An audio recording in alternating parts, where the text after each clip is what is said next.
To Portugal, he doesn't deserve a round of applause. He's an amazing actor, but he was up there, it was like watching the Ralph Fiennes show, because he had so much to do. He had so many lines, he's marching up and down and shouting. We all had to stay there and watch it for weeks, and weeks, and weeks. And some days I'd feel very sorry for myself, we all would. I'd stand there, and I remember one day thinking, I've got 3 lines in the next 2 weeks. Listen to this guy, he's doing the phone book up there, it's unbelievable. And then I looked over, there's Maggie Smith with an Oscar and no lines. There's Julie Walters with an Oscar and no lines. There's Jim Broadbent with an Oscar and no lines. And I thought, I've got 3 lines.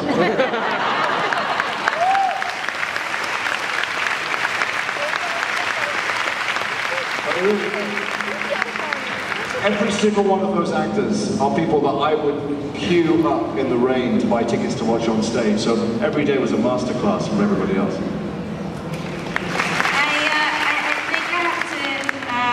Say that the final battle scene for me was, you know, a once-in-a-lifetime experience as well, because it was actually one of the last scenes that I shot before I finished on Harry Potter. So, you know, when Hagrid's holding the body of Harry and he's, you know, he's dead, the emotions just kind of all came because it was one of the last scenes that I'd ever be shooting, and you know, and we were all together. There were, you know, 3,000 of us on that one set, and to watch Ralph Fiennes and Helena Bonham Carter just be so graceful, and yeah, it was like watching a masterclass, because they were, you know, they just did it with such grace, and they had so many people watching them, and I just thought I wouldn't be able to do that. And it was like the dream cast, the most amazing British actors ever, Absolutely. all together in one. And us. How you? Alright, hi. I don't know if you guys saw Fantastic Beasts already or not. Well, you should see it, it's fantastic. And everybody who's come to Comic-Con says that Portugal, the Porto is beautiful, looks like a set. So I was wondering what you guys would think about a Fantastic Beasts movie in Porto. Just putting it up.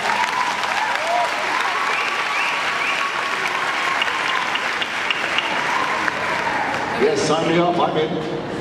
You're in? Yeah, I'm in. Yeah, we're in. Call our agents. Cool, thank you. What have you met of the city so far? Oh my god, the city is incredible. I love it here. So thanks for having me. Like, everyone is so friendly. I've been to the beach, I've seen the cathedrals. I had a Francis Singer. I had it last night and I finished it. I just want to say.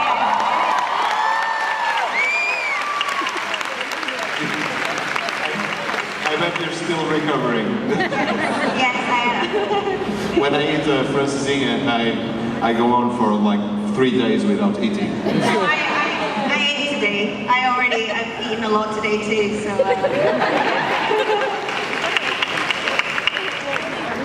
Hi, my question is, what is your favorite line from the book? I haven't read the books.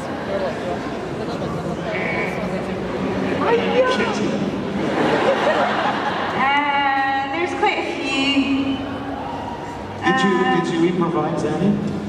No, I did, yeah, I improvised it. One of the amazing things about making these films is that the books are so worshipped by people. Every single syllable is known. You know, the punctuation marks are known by people. And yet on the set, they made it feel free. The directors created an atmosphere where you can make things up. So one of my favorite moments was made up in my first film was Chamber of Secrets, and we're in the scene with Dumbledore at the end of the film, and I walk out the office, and I think I told somebody yesterday that Dumbledore goes, Richard Harris said as Dumbledore went, that'll be all, thank you, Lucius, and I walked out of the room. So then I went to the director and I said, that doesn't feel right. I feel like Lucius is such a proud man, he's such a prick. He would say something, you know. And he said, well, what do you want to say? And I said, I don't know. And he said, well, let's do another one, try something. So I stood in front of Dumbledore and he told me about the diary and he made me look a fool. He said, "That'll be all, thanks, Lucius." And I turned to Daniel, who was 12 or 13, and I said, "You just feel Mr. Potter will always be around." So, and Daniel, Daniel, all of 12, pumps his little chest out, takes a step towards me and he goes, "Don't worry, I will be."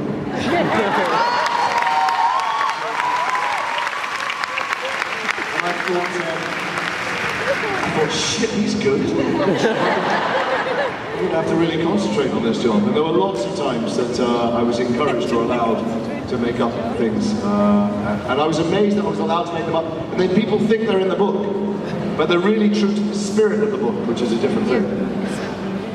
I can't remember the line exactly, but you know the scene after the kiss when Harry and Ron can't understand why Cho would have been crying, and then Hermione, being the amazing person that she is, explains to them why she has been crying, and it's because Ron has the emotional range of a teaspoon.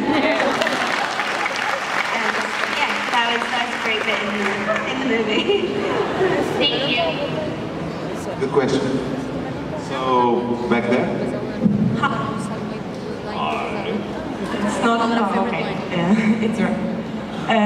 So I would like to know if you've had the chance to watch the new Cursed Child play in London, and what do you think of it?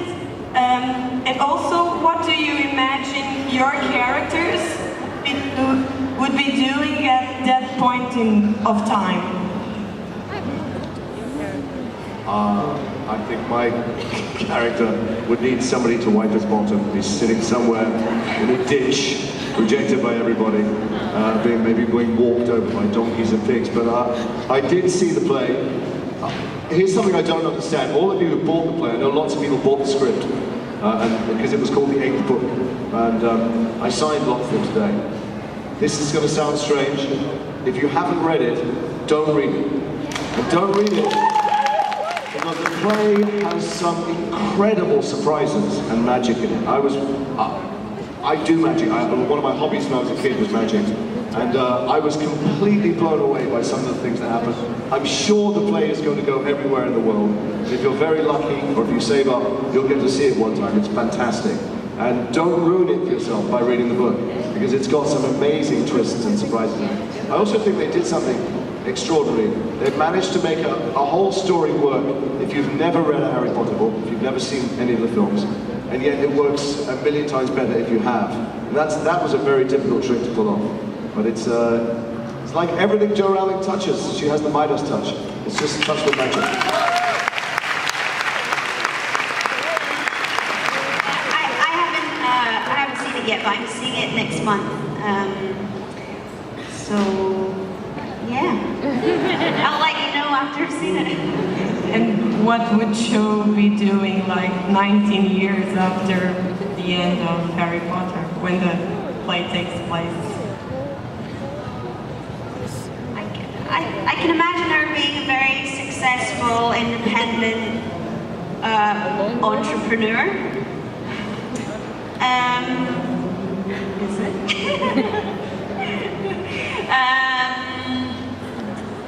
Yeah, maybe she's got some kind of dating website. Or maybe the two of them are hooked up somewhere, I don't know. Maybe. Possibly. Who knows? Yeah. That's a different story. Okay, thank you.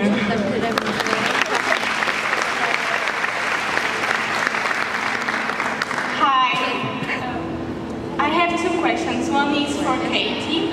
In your opinion and shows, who do you like most, Harry or Cedric? Oh, that's so unfair. Katie?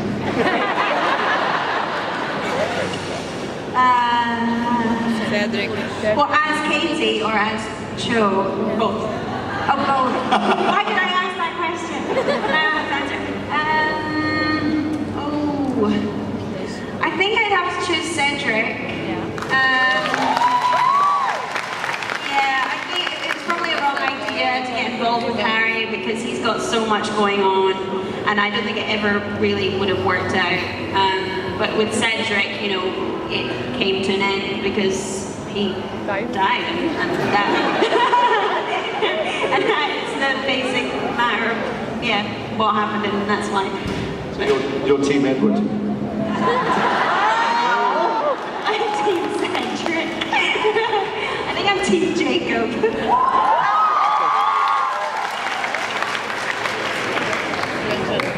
The other question is for both.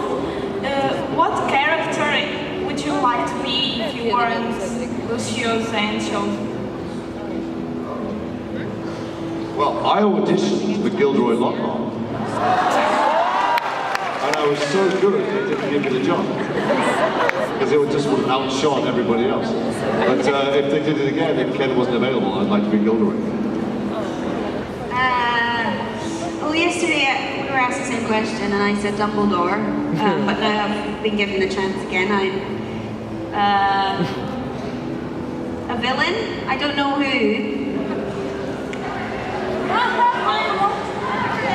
Umbridge! Bellatrix, yes! Yeah! That would be great. Yeah, I'd love that. That would be a real challenge. She had a lot of fun.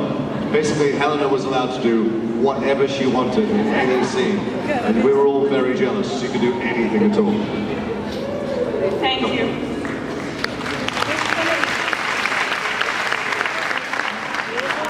I have a question for each of you. First for Katie. What is the thing about your character's personality that you think resembles your personality the most? And then for Jason, if you had to pick a different son, which character would you choose and why? Oh my God! Late at night. I would never pick a different son. I think Tom is magnificent on and off screen. I absolutely love him. Let me tell you something about Tom. You know, I said yesterday that I came up with that cane, and they made one. And the first day I went to the set, they presented it to me, and it had a big silver snake's head on the top with two fangs sticking out. They were really sharp. And the first scene that we shot together wasn't included in the film. It's on the extras, the DVD. We're in Borgin and Bots, I think, and the first line I had,